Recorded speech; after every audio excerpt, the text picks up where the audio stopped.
मैं डॉक्टरी छोड़ के अब एक नया प्रोफेशन छोड़ूं तो वो एक सीट जो डॉक्टर बनने पे और सरकार ने जो खर्चा मेरे ऊपर किया है उसका क्या जवाब दूंगी मैं अपनी आत्मा को। वो दिन आया जब मेरे फर्स्ट अटेम्प्ट की परीक्षा का रिज़ल्ट आया और दोस्तों मालूम है उसमें क्या हुआ, फेल हो गई। मैं प्रिलिमिनरी एग्ज़ाम में फेल हो गई। 9 साल की बच्ची का जनवरी के महीने में उसी के पड़ोसी ने, जो कि एडल्ट था, रेप कर दिया। मैं इमीडिएटली गई। हमने 2 दिन के अंदर जो एक्यूज़ था, भाग रहा था, उसको राउंड अप कर लिया।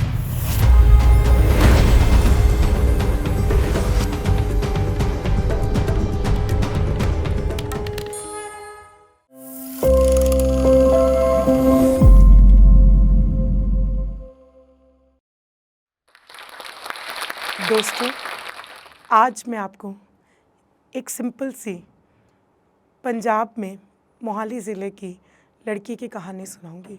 वो लड़की जो अपने माँ बाप के बिना कभी मार्केट नहीं गई। वो लड़की जो खादी के या कॉटन के सूट पहन के सिर्फ स्कूल से लाइब्रेरी और लाइब्रेरी से घर का सफ़र तय करती थी।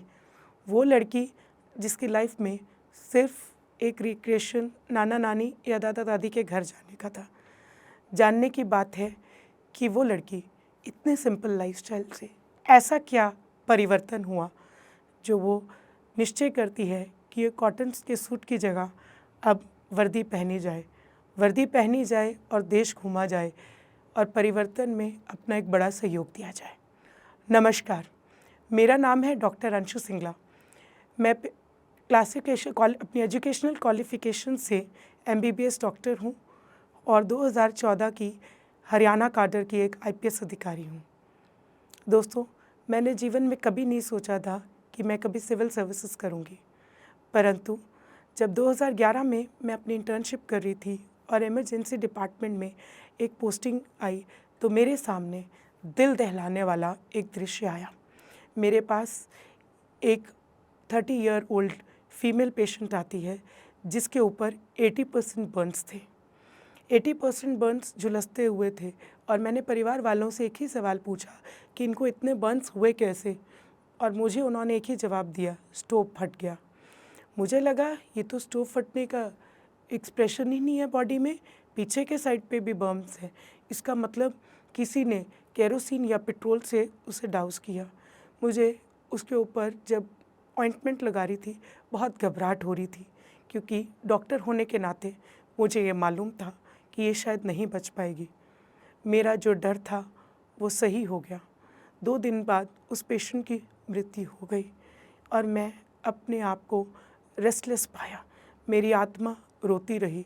मुझे लगा कि इन 5-5.5 साल में मैंने जो पढ़ाई की है वो तो सिर्फ मेडिकल डिजीज़ को या बायोलॉजिकल डिजीज़ को फाइट करने की है। ऐसी कुरीतियों का क्या करें जिसमें एक माँ बाप की पाली हुई बेटी, एक बेटी जिसके लिए माँ सारा समय सपने संजोती है, कंजकों की पूजा की जाती है, नवरात्रि के समय पैर धोए जाते हैं, उस बेटी को जला के मार डाला। अब तो कुछ अलग करना होगा, अब कुछ ऐसा करना होगा जो लीडरशिप में है।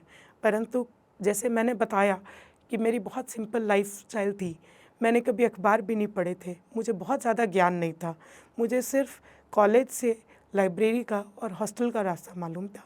मैं घर गई और मैंने अपने पिताजी से इस विषय पर चर्चा की। उन्होंने मुझे बहुत डिस्टर्ब देखा तो उन्होंने बोला कि एक ऐसा प्रोफेशन है जो कि बहुत सामाजिक इम्पैक्ट क्रिएट करता है और वो है सिविल सर्विसेज का। IAS और IPS पूरे ज़िले के लिए एक लाइट हाउस होते हैं, वो एक बहुत बड़ा ट्रैक चेंज करते हैं। परंतु मैं थी सवाल पूछने की आदतों से मजबूर और मैंने पापा से पूछा कि पापा क्या ये ब्रेन ड्रेन नहीं होगा? पापा, मैं डॉक्टरी छोड़ के अब एक नया प्रोफेशन छोड़ूं तो वो एक सीट जो डॉक्टर बनने पे और सरकार ने जो खर्चा मेरे ऊपर किया है उसका क्या जवाब दूंगी मैं अपनी आत्मा को।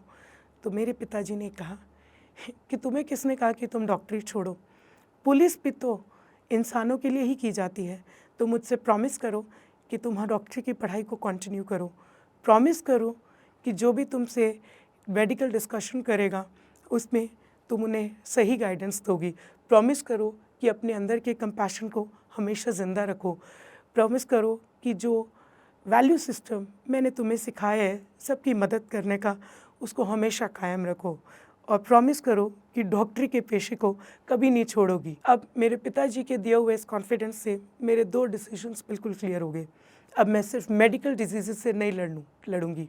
अब मैंने सोचा कि अब मैं social disease of the system से लड़ूंगी। जैसे कि मैंने बताया कि मैं मोहाली की रहने वाली हूँ। मैंने जो लोकली अवेलेबल कोचिंग थी अपने घर पे रह के लोकल लाइब्रेरीज़ में जाके जो भी मेरे पास रिसोर्सेज थे उससे पढ़ाई की। मैं इतनी मेहनत करती थी कि मुझे पूरा यकीन था कि मैं पहले अटेम्प्ट में ये सिविल सर्विसेज की परीक्षा को ज़रूर पास कर लूँगी। फिर वो दिन आया जब मेरे फर्स्ट अटेम्प्ट की परीक्षा का रिज़ल्ट आया और दोस्तों मालूम है उसमें क्या हुआ? मैं फ़ेल हो गई। मैं प्रिलिमिनरी एग्ज़ाम में फ़ेल हो गई। मैं कुछ समय 1 घंटे तक मुझे समझ में नहीं आया कि जब मैं इतनी मेहनत कर रही थी, मेरे इतने अच्छे रिज़ल्ट्स आ रहे थे, ये कैसे हो सकता है कि मैं हार गई।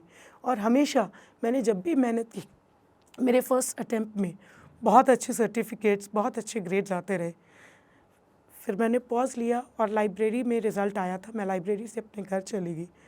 घर में मेरे एक बड़े भैया हैं, जो मुझसे ज़्यादा उम्र का फ़र्क नहीं है, 2.5-3 साल का फ़र्क है और उन्हें मैं अपना घनिष्ठ मित्र समझती हूँ। मैंने भाई साहब से बोला कि भैया मुझे कुछ अच्छा नहीं लग रहा, मैंने इतनी मेहनत की और कहते हैं मेहनत का फल मीठा है, यहाँ तो सब कड़वा लग रहा है। उन्होंने बोला कि तुम्हें 2 चीज़ों की ज़रूरत है।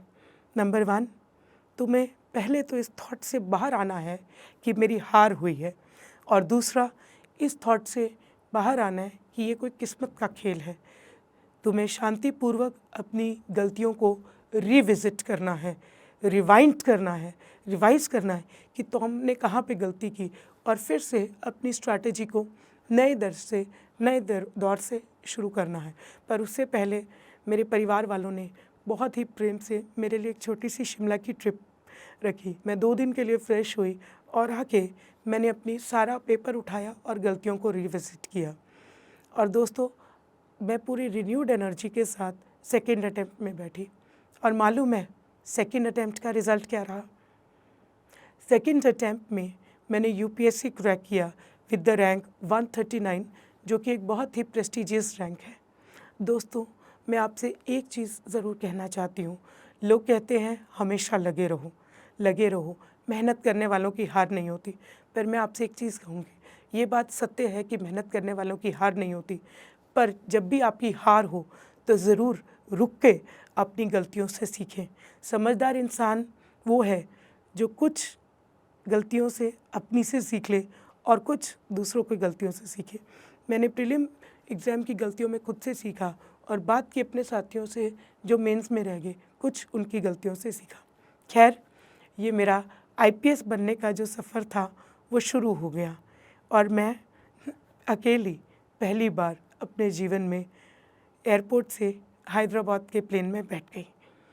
1 साल की कड़ी ट्रेनिंग के बाद मुझे हरियाणा काडर एलोकेट हुआ। मैं आपको एक और बात बनाना चाहती हूँ कि आईपीएस की ट्रेनिंग मेरे जीवन में 2 महत्वपूर्ण बदलाव लेके आई। वो मुझे डॉक्टर से आईपीएस का सफ़र तो मैंने तय ही किया, वहाँ पे मैं अपने सोलमेट, मैं अपने पति से भी मिली। तो ये मेरे लिए एक बहुत ही बड़ा पर्सनल और प्रोफेशनल बदलाव था। जब मैं वापस हरियाणा काडर में आई और पहली बार काडर में आके वर्दी पहनी तो मुझे एहसास हो गया था कि मैं अब स्टूडेंट नहीं रही। अब मैं एक ऐसी एडल्ट हूँ जिसके ऊपर संपूर्ण रूप से प्रोफेशनल और पर्सनल रिस्पॉन्सिबिलिटी है। दोस्तों अब मेरी ज़िंदगी का फ़ेज़ 2 शुरू हो गया था। मुझे सबसे पहले एएसपी अंडर ट्रेनिंग पोस्टिंग मिली एक ज़िला में, और ज़िला में मेरे लिए पहली challenge I blue whale challenge. 2017 में एक सोशल नेटवर्किंग चैलेंज आया था जिसने मोस्टली यंग एडल्ट्स और टीनेजर्स को चैलेंज करते थे 50 दिन के टास्क के लिए, और 50 दिन के जो टास्क थे वो प्रोग्रेसिव सेल्फ हार्म पे बेस्ड थे। यानी कि ठंड में कहेंगे कि सुबह 3 बजे उठ के ठंडे पानी से नहाओ, या अपने बेस्ट फ्रेंड से लड़ाई करो, या अपने माँ बाप से बहस करो। ऐसे धीरे धीरे करके टास्क का लेवल बढ़ता जाता था और 50th टास्क होता था कि आप सुसाइड करें। तो 2017 में मैं जिस ज़िले में पोस्टेड थी और जो पुलिस स्टेशन था, वहाँ पे एक 17 साल के टीनेजर ने सुसाइड कमिट कर लिया। मैं इमीडिएटली अपनी गाड़ी और स्टाफ को लेके पहुँची और मेरा फर्स्ट कंसर्न ये था कि उनके पेरेंट्स को सांत्वना दें और साथ ही क्योंकि मैंने आपसे शेयर किया ये एक सोशल नेटवर्किंग चैलेंज था, तो बहुत सारी एक नेटवर्क में बहुत सारी यंग एडल्ट्स और टीनेजर्स जुड़े हैं। मुझे ये जानना बहुत ज़रूरी था कि और कौन-कौन लोग हैं जो इससे जुड़े हैं या इसकी चपेट में आ चुके हैं। और बहुत मेहनत करके मैंने 15-20 से ज़्यादा बच्चों को काउंसल किया और एक ऐसा बच्चा था जो उसके नेटवर्क में था और वो लगभग 150 किलोमीटर दूर एक डिफरेंट डिस्ट्रिक्ट में था और वो 49th टास्क पे था। अगर हमें देर हो जाती तो शायद हम उसकी जान को भी गंवा देते, पर पुलिस के प्रॉम्प्ट एक्शन से और डिसिप्लिन से हम वहाँ पे रीच आउट कर गए और उसकी जान बच गई। उस दिन मुझे एहसास हुआ कि जैसे डॉक्टरी में कहते हैं prevention is better than cure, वो चीज़ पुलिस के लिए भी उतनी ही वैलिड है। पुलिस को हमेशा सजग रहना पड़ता है और सजग रह के हमें क्राइम्स को प्रिवेंट करना चाहिए। इसके बाद मैं दूसरे ज़िले में गई और दूसरा ज़िला जो था वो दिल्ली एनसीआर के नज़दीक का ज़िला था। वहाँ पे एक ऐसा चैलेंज आया मुझे जो कि विश्व का इस शताब्दी का सबसे बड़ा चैलेंज था, कोविड-19। कोविड-19 ने हमारा जीवन, सबका जीवन रोक दिया क्योंकि मेरा ज़िला दिल्ली एनसीआर के बिल्कुल पास में था, तो हमारे पास बहुत ज़्यादा पेशेंट लोड था। उस समय ऑक्सीजन की होर्डिंग हो रही थी, एक ड्रग थी रेमडेसिविर, उसकी होर्डिंग हो रही थी। हॉस्पिटल में लोगों को बेड्स नहीं मिलते थे और एक बहुत अहम बात मेरे ऊपर थी, डॉक्टर्स की शॉर्टेज थी और उसके अलावा हमें अपनी फ़ोर्स को, पुलिस फ़ोर्स को भी हेल्दी रखने का चैलेंज था। तो उस समय मैंने रियलाइज़ किया कि हिम्मत और इनोवेशन ये 2 शब्द हैं जो जीवन को बहुत बेहतर बना सकते हैं। मैं आपको ये बता दूँ, उस समय मेरी बेटी जो थी बहुत छोटी थी, तो मेरे लिए एक पर्सनल चैलेंज भी था, लगभग 1 साल की हुई थी। तो मेरे लिए एक पर्सनल चैलेंज भी था कि कोविड में मुझे सेफ़ रखना है अपने को, अपने परिवार वालों को, पुलिस वालों को और उस दौरान सब जगह अनइंटरप्टेड ऑक्सीजन सप्लाई हो। जहाँ पे भी डिस्ट्रेस है, ऑक्सीजन ना कम हो, जहाँ पे भी डिस्ट्रेस है, ड्रग रेमडेसिविर ना हो।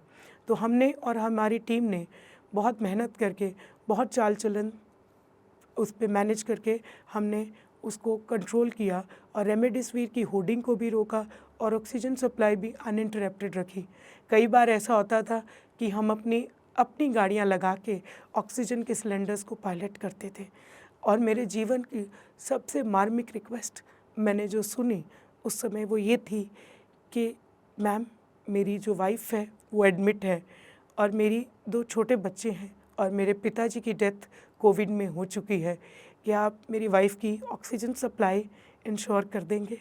तो हमने वो सारा डॉक्टर से कोऑर्डिनेट करके किया और मुझे ये बात कहने में बहुत गर्व महसूस होता है कि हमने और हमारी टीम ने इतनी मेहनत की कि फ़रीदाबाद डिस्ट्रिक्ट, जिस ज़िले की मैं बात कर रही हूँ, उस डिस्ट्रिक्ट को नेशनल अवार्ड मिला for the best managed district in कोविड-19 डिसीज़। कोविड-19 के चैलेंज के बाद मेरे सामने एक लॉ एंड ऑर्डर यानी कि कानून व्यवस्था का चैलेंज आया। कहा जाता है कि लॉ एंड ऑर्डर का चैलेंज जो एक पुलिस ऑफिसर है उसके जीवन की अग्नि परीक्षा होती है। माननीय न्यायालय के आदेशों से एक इल्लीगल सेटलमेंट एक विलेज में थी और उसका स्केल इतना ज़्यादा था कि लोग जो डिस्प्लेस होने थे उनका नंबर 10,000 से भी अधिक था। अब वो लोग हमारे अपने देश के देशवासी हैं, हम उन्हें जाके बाहर तो नहीं निकाल सकते। तो मुझे आज भी याद है, मैं और मेरी टीम, डिस्ट्रिक्ट एडमिनिस्ट्रेशन के लोग, म्यूनसिपल कॉरपोरेशन की टीम, हम सब कच्ची गलियों से चलते हुए पूरा दिन घूमते रहते थे, बुनियादी कराते थे, लोगों के घरों में जाते थे, उन्हें समझाते थे कि ये एक इल्लीगल सेटलमेंट है, हम इसे हटाएंगे। आप प्रेम पूर्वक अपना जो सामान है उसको ले जाएं, अन्यथा हमें तोड़ना पड़ेगा। और फिर से मैं ये कहूँगी कि मेहनत, पेशेंस और लगन की वजह से हमें कभी भी फ़ोर्स यूज़ करने की आवश्यकता नहीं पड़ी। लोगों ने घर वो छोड़ दिए और जो लोग डिस्ट्रेस थे उसके दौरान एक स्कीम भी आई थी जिसमें हमने उन्हें हेल्प किया ग्रेडेड सेटलमेंट और रिहैबिलिटेशन में भी। ये मेरे जीवन की कानून व्यवस्था की एक बहुत बड़ी चैलेंज थी। इसके बाद मैं अगले ज़िले में गई। अगले ज़िले में मेरे जीवन के इतिहास ने फिर से दोहराया, इस बार बहुत ही मार्मिक रूप से। पुलिस ने मुझे हमेशा ऐसे चैलेंजेस दिए जिसमें कई बार समाज के क्राइम को देख के आँखों में आंसू आ जाते थे। इस बारी एक 9 साल की बच्ची का जनवरी के महीने में उसी के पड़ोसी ने, जो कि एडल्ट था, रेप कर दिया।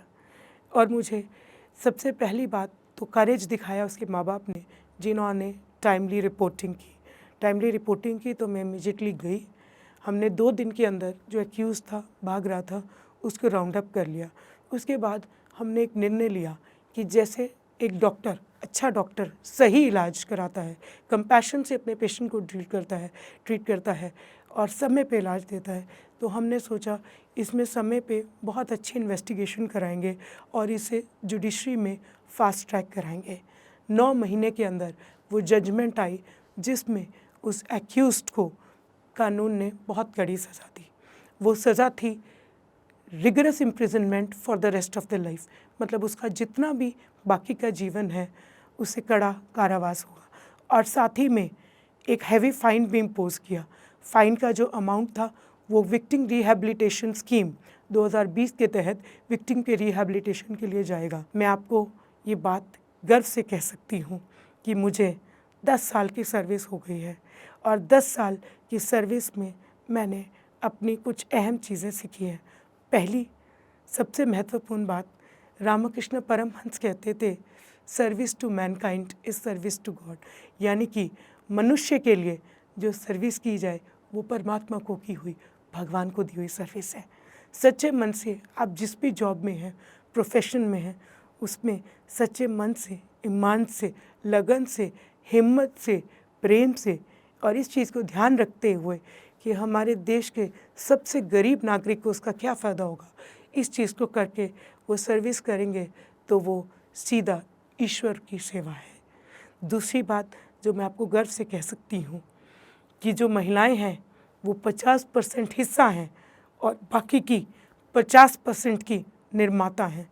जब तक हम उनको सम्मान नहीं देंगे, उनका सशक्तिकरण नहीं करेंगे, तब तक हम एज अ सिविलाइजेशन कभी प्रोग्रेस नहीं कर सकते। जब मैंने IPS ज्वाइन किया, उसने मुझसे कहा, क्या तुम्हें लगता है कि ये लड़कियों के लिए सर्विस है? मैंने कहा, समय आने पे मैं ज़रूर इस बात का जवाब दूंगी। और 10 साल की सर्विस के बाद मैं ज़रूर आपसे कह सकती हूँ, जब महिलाएं 50 हिस्सा समाज का है, 50 और बाकी के 50% की निर्माता हैं और सर्विस एक ऐसी है, पुलिस समाज की माँ है, दुख, दर्द, तकलीफ़ में जो फर्स्ट रिस्पॉन्डर है पुलिस है। अगर कोई गलत रास्ते पे चलता है तो उसको डिसिप्लिन करने का काम उसका है। अगर कोई यंग एज में है उसको समझाने का काम पुलिस का है। कोई विपदा आती है तो फर्स्ट रिस्पांस पुलिस का है। तो ज़रूर महिलाएं इसमें बढ़ चढ़ के आएँ और ये फर्स्ट रिस्पांस है। पुलिस समाज की माँ है। हम जितना बेहतरीन रोल माँ होने का, बहू होने का अपने घर में निभाते हैं, आओ समाज में भी उतना ही बेहतरीन रोल दें। और दोस्तों, आज एक और सीक्रेट बताती हूँ जो मैंने अपने लिए तय किया है। वो सीक्रेट ये है कि जब मेरी इस सांसारिक जर्नी ख़त्म हो जाएगी, ईश्वर के पास जाऊँगी, तो मैंने ये वादा किया है कि ईश्वर एक बारी तो मुझसे ज़रूर कहेंगे, इतने लगन, इतने मेहनत, इतने प्रेम से तुमने इस धरती में मेरे दिए हुए रोल को निभाया है कि मेरी धरती को जितना मैंने छोड़ा था उससे थोड़ा ज़्यादा ही खूबसूरत बनाया है। दोस्तों, आओ आज के दिन हम सब प्लेज करें कि हम भी अपने आप को, सभी लोग धरती को खूबसूरत बनाने में अपना सहयोग देंगे, राष्ट्र निर्माण में अपना सहयोग देंगे। मैं एक स्पेशल थैंक्स कन्वे करना चाहूँगी जोश टॉक्स, क्योंकि जोश टॉक्स एक बहुत ही अच्छा काम कर रहा है युवाओं को मेरे जैसी कई ऐसी सिंपल स्टोरीज़ को अपने प्लेटफॉर्म से लाके आप तक पहुंचाने का। मैं ये कहना चाहूँगी कि मैंने भी अपने प्रिपरेशन के दौरान ऐसे बहुत सारे टॉक सुने और मोटिवेट होती थी। मेरी स्टोरी आप तक आई। अब मैं आशा करती हूँ कि आपकी स्टोरी भी मुझ तक पहुँचती रहेगी। Thank you. जय हिंद, जय भारत।